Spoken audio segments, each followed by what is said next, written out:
दोस्तों नमस्कार। My self Altaf Hussain Ansari from Ghazipur UP से हूँ मैं। और आज मैं सबसे पहले अपनी टीम का बहुत बहुत धन्यवाद देना चाहूँगा, जिनकी बदौलत मैं आज यहाँ तक पहुँचा। आप सबको मेरा सर सल्यूट है, आप सबको मेरा सलाम है सर। और जिस अपलाइन के बिना गाइडलाइन के मैं यहाँ तक नहीं पहुँच सकता था, उनका भी मेरे ऊपर बहुत बड़ी मेहरबानी रही है। मैं सर को भी सर सलाम करता हूँ, सर को भी सल्यूट करता हूँ कि आप नहीं होते, अगर आप ये जज्बा नहीं देते तो शायद आज मैं यहाँ तक नहीं पहुँच पाता। दोस्तों, जब मैंने सबसे पहले नेटवर्क मार्केट की स्टार्टिंग की थी तो सन 2007 की बात है। उस शख्स ने मुझे एक बात कही थी जो आज भी मुझे क्लिक करती है, और आज भी वो बात मुझे मजबूर करती है कि तू नेटवर्क मार्केट कर। उसने वो एक बात कही थी कि अगर आप नेटवर्क मार्केट करते हैं तो यहाँ से आपकी ज़रूरतें पूरा नहीं होंगी, आपकी यहाँ से चाहते पूरा हो जाएंगे। वो लाइन आज तक मुझे याद है, और उस लाइन की वजह से मैं आज काम कर पा रहा हूँ। मुझे लगता है दोस्तों कि इस सेक्टर में अगर आपको सफल होना है तो आपके अंदर डेडिकेशन होना चाहिए। जब तक आपके अंदर डेडिकेशन नहीं आएगा, मुझे नहीं लगता कि हम सब यहाँ से सफल हो सकते हैं। सबसे पहला डेडिकेशन अपने प्रोडक्ट के प्रति। मैं एक सच्ची घटना आपके सामने रखना चाहूँगा प्रोडक्ट के प्रति। अगर मैं समझता हूँ आप सबके अंदर भी वो डेडिकेशन आ जाए, हम सबके अंदर अगर आ जाए, तो यहाँ पे कोई भी ऐसा बैठा हुआ शख्स नहीं होगा जो यहाँ पे सफल नहीं हो सकता।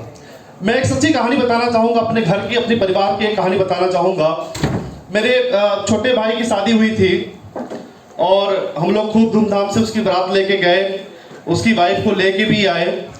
और जब लेके आए तो उसने पहले दिन तो कुछ नहीं बोला सुबह के टाइम में, लेकिन 2 से 3 दिन 4 दिन बाद उसने कहा हमारी माता जी से कि माता जी ना, जो आपका ये पेस्ट है ना, ये जड़ी बूटियों वाला मुझे पसंद नहीं आता है।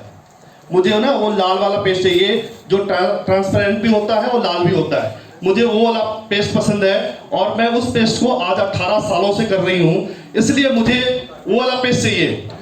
मम्मी ने उसको समझाया कि ऐसा नहीं है बेटा, इस पेस्ट में 24 जड़ी बूटियां पड़ी हुई हैं, और इस पेस्ट को करने से दांत के पैरिये खत्म हो जाते हैं, दांत से जो ब्लडिंग आती है वो खत्म हो जाती है, मुंह से जो बदबू आती है वो खत्म हो जाती है।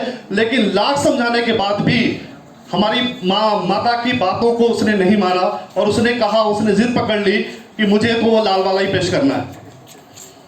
अब जिद के आगे आदमी कर भी क्या सकता है। फिर माता जी ने लाल वाला पेस्ट ला करके दिया उनको, और देने के बाद अगले दिन सुबह जब मेरी उसके ऊपर नजर पड़ी, क्योंकि हम लोग का जो बाथरूम है, जो ब्रश रखने का जो टोकरी होती है वो एक ही है सर हम लोग के बाथरूम में।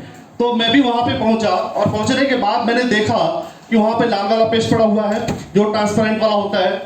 तो मैंने माता जी से पूछा कि ये वाला पेस्ट कहाँ से आ गया। उसने कहा कि वो नई वाली जो बहू आई है ना, उसने जिद किया है कि भाई मुझे तो यही पेस्ट चाहिए, इसके अलावा और मुझे कुछ नहीं चाहिए। मैंने कहा कि अच्छा ऐसी बात है। उसने उसको आपने समझाया कि इस पेस्ट में क्या क्या खासियत है। कहा कि मैंने लाख समझा लिया, लेकिन वो मानी नहीं। उसने कहा कि मुझे लाल वाला ही पेस्ट चाहिए। फिर मैंने कहा कि एक बार मैं भी समझा के देख लेता हूँ, शायद उनको बातें समझ में आ जाएगी। मैंने उनको बुलाया, और बुलाने के बाद एक ही बात कही कि आप जब विदा होकर के अपने घर से जब आई थी तो पता है किसकी कार में आई थी। तो उसने कहा कि बड़े फक्र के साथ कहा कि हाँ वो अपनी कार थी, हम लोग अपने कारों में आए थे। तो मैंने कहा कि नहीं, वो अपनी कार नहीं थी, वो ना जो कार थी वो इसी पेस्ट में से निकली हुई कार थी। क्या अब भी आपको लगता है कि इस पेस्ट को हमें नहीं करना चाहिए?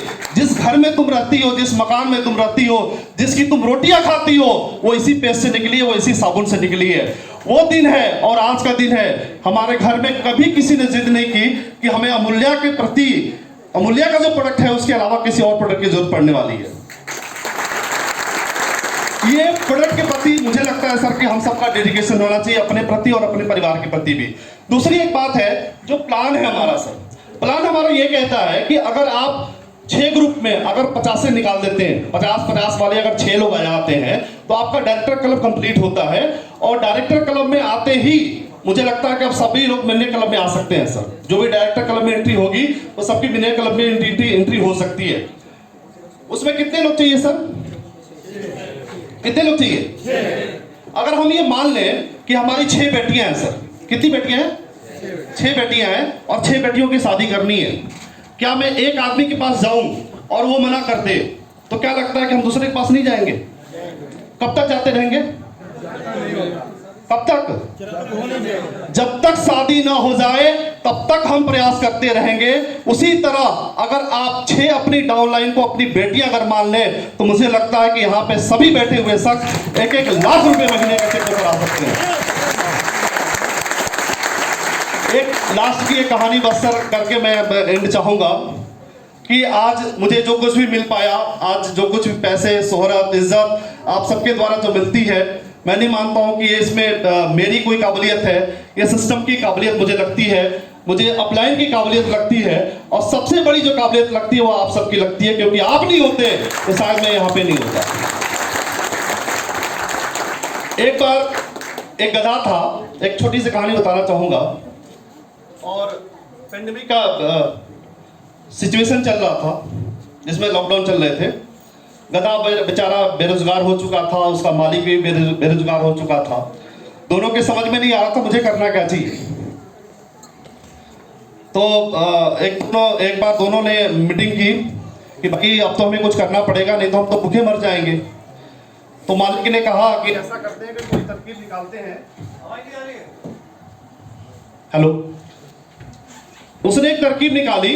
उसने कहा कि गधे भाई, मैं तेरे पीठ के ऊपर एक काल्पनिक कहानी है कि कोई अपने भावनाओं के ऊपर किसी को ठेस न पहुंचे। मैं तेरे पीठ के ऊपर एक ऐसी कुछ प्रतिमा बांध दूंगा जिससे हम और आप अगर कहीं से किसी दरवाजे के पास जाएंगे तो मैं समझता हूं कि निश्चित तरीके से हमें कोई ना कोई कुछ ना कुछ देने का काम करेगा। दोनों की टीमिंग बहुत अच्छी हुई और दोनों निकल पड़े, और जिस भी दरवाजे के पास जाते थे गधा जाके वहां ढेकू ढेकू बोलता था। दरवाजे से बाहर लोग आते थे, देखते थे कि गधे के ऊपर एक अच्छी सी प्रतिमा बंधी हुई है जो धार्मिक प्रतिमा थी। उसको देख करके लोग इंप्रेस होते हैं और गधे को कुछ ना कुछ दान के रूप में दे देते हैं। गधे का और उस मालिक का बहुत बढ़िया रोजगार चल पड़ता है और दोनों खूब बहुत बढ़िया पैसा कमाने लगते हैं। लेकिन एक दिन गधे को घमंड हो जाता है और उस गधे को लगता है कि ये सब ना मेरी वजह से हो रहा है, किसी की बदौलत नहीं हो रहा है। उसको क्या लगता है? ये सब मेरी वजह से हो रहा है, क्योंकि जा करके दरवाजे के ऊपर कौन बोलता है? मैं। ढेकू ढेकू कौन बोलता है? वो मैं बोलता हूं। मेरा मालिक तो कुछ करता ही नहीं है, मेरा मालिक तो कुछ भी नहीं करता है। सारा मेहनत, सारी एनर्जी तो कौन लगाता हूं? मैं लगाता हूं। एक दिन गधे के दिमाग में आया कि सारी मेहनत तो मेरी है, ऐसा करता हूं, मालिक को छोड़ो, प्रतिमा को छोड़ो और मैं अकेले निकल पड़ता हूं, देखता हूं कहीं ना कहीं कुछ ना कुछ तो मेरा जुगाड़ हो ही जाएगा। एक दिन वो गधा अकेला निकल पड़ता है और जाके जिस भी दरवाजे पे जाकर के ढेकू ढोकू बोलने का काम करता है। 2 बार तो लोग इग्नोर कर लेते हैं, लेकिन चौथी बार लोग लठ लेके खड़े हो जाते हैं कि भैया तू बिना प्रतिमा के यहाँ पे मत आना, आके ढेकू ढेकू बोलने की जरूरत नहीं है। तो प्रतिमा का मतलब ये है सर कि मेरा सिस्टम, मेरा ऑर्गेनाइजेशन, मेरा अपलाइन और जो सब मालिक है वो सब आप है सर। और आप सबके बिना मुझे नहीं लगता है कि सब चीजें संभव हो पाएंगी। आप मेरी कहानी का अर्थ बखूबी अच्छी तरीके से समझ रहे होंगे। आप सबका बहुत बहुत धन्यवाद।